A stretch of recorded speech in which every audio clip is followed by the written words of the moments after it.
இங்கே பாருங்கள் தட்டை எவ்வளோ நல்லா கிறிஸ்பாக வந்திருக்குன்னு. நல்லா சூப்பராக வந்திருக்குது. எண்ணெயுமே குடிக்காது. ட்ரை பண்ணி பாருங்கள், ரொம்ப சூப்பராக இருக்கும்.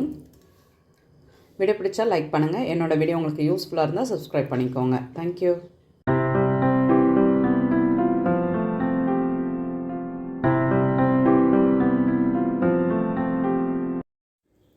Hello hi, welcome to Kokila's kitchen. இன்றைக்கி நம்ம கிச்சனில் ஒரு சூப்பரான ஆந்திரா ஸ்பெஷல் தட்டை தான் பார்க்க போகிறோம். ரொம்ப ரொம்ப சிம்பிளான ரெசிபி. நம்ம செய்கிறது மாதிரியே தான், ஆனால் கொஞ்சம் வித்தியாசமாக இருக்கும். டேஸ்ட்டுமே ரொம்ப சூப்பராக இருக்கும். வாங்க எப்படி செய்கிறதுன்னு பார்க்கலாம். இப்போது நான் வந்து ஒரு பாத்திரத்தில் 1 டம்ளர் அளவு பச்சரிசி மாவு எடுத்திருக்கேன். 3/4 டம்ளர் அளவு கடலை மாவு எடுத்திருக்கேன். ஃபஸ்ட்டு இந்த 2 மாவையும் சேர்த்துட்டு நீங்கள் சலிச்சு எடுத்துக்கிட்டாலும் ஓகே, இல்லை இதை மாதிரி கையால் நல்லா மிக்ஸ் பண்ணி கட்டி இல்லாமல் நல்லா மிக்ஸ் பண்ணி விட்டுக்கணும். இப்போ வந்துட்டு 2 மாவையும் நல்லா கலந்து விட்டாச்சு. இப்போ பாருங்கள், வறுத்த வேர்க்கடலையை 1 பாதியுமாக நான் வந்துட்டு தட்டிட்டு இதில் சேர்த்துருக்கேன். அடுத்து 1 ஸ்பூன் அளவு கடலப்பருப்பு, அடுத்து ஒரு 3/4 ஸ்பூன் அளவு தனியா 1 பாதியமாக உடச்சி அதில் சேர்த்துருக்கேன். அடுத்து 1 ஸ்பூன் அளவு வெள்ளை எள்ளு, இதெல்லாம் சேர்த்துட்டு ஒரு 1/4 ஸ்பூன் அளவு தனி மிளகாத்தூள்.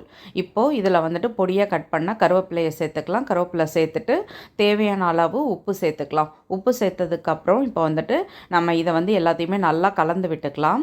கலந்து விட்டுட்டு நம்ம வந்துட்டு இதில் கொஞ்சமாக எண்ணெயும் சேர்த்து தான் பிசைய போகிறோம். ஃபஸ்ட்டு மாவு இப்போ நம்ம போட்டிருக்க பொருள் எல்லாத்தையும் சேர்த்து நல்லா கலந்து விட்டுக்கலாம். இப்போ இதுக்கு வந்து நம்ம சுடு தண்ணி தான் சேர்க்க போகிறோம். ஸோ நான் பக்கத்துலேயே சுடு தண்ணியும் போட்டு வச்சுட்டேன்.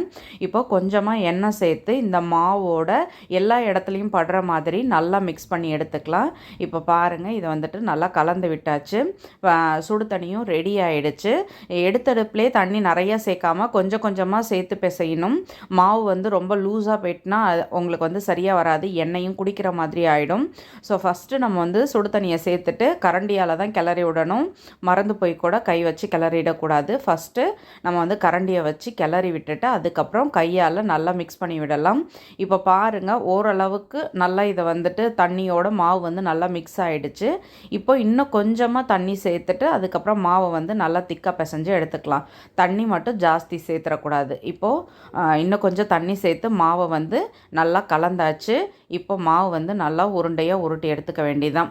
இப்போ இந்த மாவை வந்து நம்ம வந்து சின்ன சின்ன உருண்டையாக நம்ம வந்து தட்டை எந்த சைஸில் போட போகிறோமோ அதை மாதிரி குட்டி குட்டியாக உருண்டையாக உருட்டி வச்சிடலாம். அப்போ தான் நம்ம வந்துட்டு பூரி ப்ரெஸ்ஸில் வச்சு ப்ரெஸ் பண்ணுறதுக்கு நமக்கு நல்லா ஈஸியாக இருக்கும். இப்போ நான் மாவை வந்து உருட்டி எடுத்து வச்சுட்டேன். இப்போது இதை மாதிரி ஒரு பூரி ப்ரெஸ் இருந்ததுன்னா ரொம்பவே ஈஸியாக இருக்கும். அது இருந்ததுன்னா எடுத்துக்கோங்க.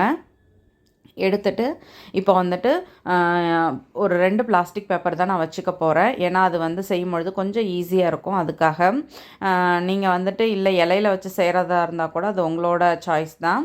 இப்போ இதை மாதிரி ஒரு 2 பேப்பர் வச்சுட்டு கொஞ்சமாக ஆயில் அப்ளை பண்ணிவிட்டு வழக்கமாக நம்ம வந்துட்டு எப்படி வந்து மாவை வச்சு ப்ரெஸ் பண்ணுவோமோ அதே மாதிரி ப்ரெஸ் பண்ணி எடுத்துக்க வேண்டிதான். இதில் வந்துட்டு நம்ம வந்து ஹோல் போட்டு விடணும்னு அவசியம் கிடையாது. அப்படியே பொரிச்சனாலும் இது வந்து உப்பாது. அதனால் வந்துட்டு நம்ம வந்து பயப்பட தேவையில்ல. இப்போ இதை வந்து நல்லா ப்ரெஸ் பண்ணி எடுத்தாச்சு. இதை வந்துட்டு இப்போ நம்ம வந்து எண்ணெயில் போட்டு பொரிச்சு எடுக்கலாம். இதே மாதிரி எல்லாத்தையும் செஞ்சு எடுத்து வச்சுக்க வேண்டிதான். இப்போ வந்து அடுப்பில் வானல் வச்சுட்டு நம்ம வந்து தேவையான அளவு எண்ணெய் சேர்த்தாச்சு. எண்ணெயும் ஓரளவுக்கு நல்லா சூடாகிடுச்சு. நம்ம வந்து கொஞ்சம் கொஞ்சமாக போட்டு வானல் பெருசாக வச்சு எண்ணெய் ஜாஸ்தி ஊற்றினோம்னா ஒரே செட்லேயே நிறைய இது போட்டு எடுக்கலாம். நான் வந்து ஒரு 2 3 அதை மாதிரி ஒன்று ஒன்று வேக வேக அதுக்கு எடுத்துகிட்டு அதுக்கப்புறம் தான் போட்டேன். இப்போ ஃபஸ்ட்டு இது வந்து நல்லா வேக வச்சு எடுத்துக்கலாம். எடுத்ததுக்கப்புறம் அடுத்தடுத்து சைடில் போட்டுக்க வேண்டிதான். ஒன்று ஒன்றா போடும்பொழுது அது உடையாது. நமக்கு வந்து நல்லாவே அது வெந்து வரத்துக்கு நல்லா ஈஸியாக இருக்கும். இப்போ பாருங்கள், இது இப்போ ஓரளவுக்கு வெந்துடுச்சு. நம்ம எண்ணெயை வந்து நல்லா வடிகட்டிட்டு எடுத்துக்கலாம். இதே மாதிரி எல்லாத்தையுமே ரெடி பண்ணிவிட்டு 1 by 1 அதில் போட்டு நம்ம வந்து பொரிச்சு எடுக்க வேண்டிதான். நம்ம வழக்கமாக செய்கிறத விட இது கொஞ்சம் நல்லா டேஸ்ட்டு டிஃப்ரெண்ட்டாக சூப்பராக இருக்கும். ட்ரை பண்ணி பாருங்கள். தட்டை பிடிக்கிறவங்களுக்கு இந்த டேஸ்ட் வந்து கண்டிப்பாக பிடிக்கும்.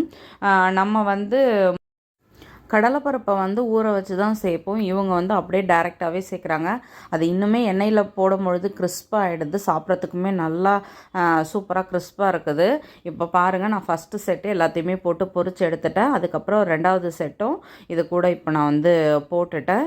இதே மாதிரி மீடியம் ஃப்ளேம்லேயே தான் வச்சு இதை வந்து பொரிச்சு எடுக்கணும். ஹையில் சிம்மில் அப்படி வச்சிங்கன்னா உங்களுக்கு வந்து ஈவனாக அது வந்து வெந்து வராது. அதனால் மீடியம் ஃப்ளேமில் வச்சுட்டு கருகாமல் நல்லா பொரிச்சு எடுத்துக்க வேண்டியதான். இப்போ பாருங்கள் எல்லாத்தையுமே பொரிச்சாச்சு. இப்போது நம்ம பிளேட்டில் மாற்றிக்கலாம். சுட சுட சூப்பராக நம்மளோட ஆந்திரா ஸ்டைல் தட்டை ரெடி ஆகிடுச்சு. நீங்களும் வீட்டில் ட்ரை பண்ணி பாருங்கள். கண்டிப்பாக உங்களுக்கு பிடிக்கும். வீடியோ பிடிச்சா லைக் பண்ணுங்கள். என்னோடய வீடியோ உங்களுக்கு யூஸ்ஃபுல்லாக இருந்தால் சப்ஸ்கிரைப் பண்ணிக்கோங்க. மறக்காமல் செஞ்சு பார்த்துட்டு உங்கள் கமெண்ட் சொல்லுங்கள். இந்த மாதிரி சிம்பிளாக அதே சமயம் டேஸ்டான ரெசிபீஸை கற்றுக்கலான்னா கண்டிப்பாக நீங்கள் கோகிலாஸ் கிச்சனை ஃபாலோ பண்ணுங்கள்.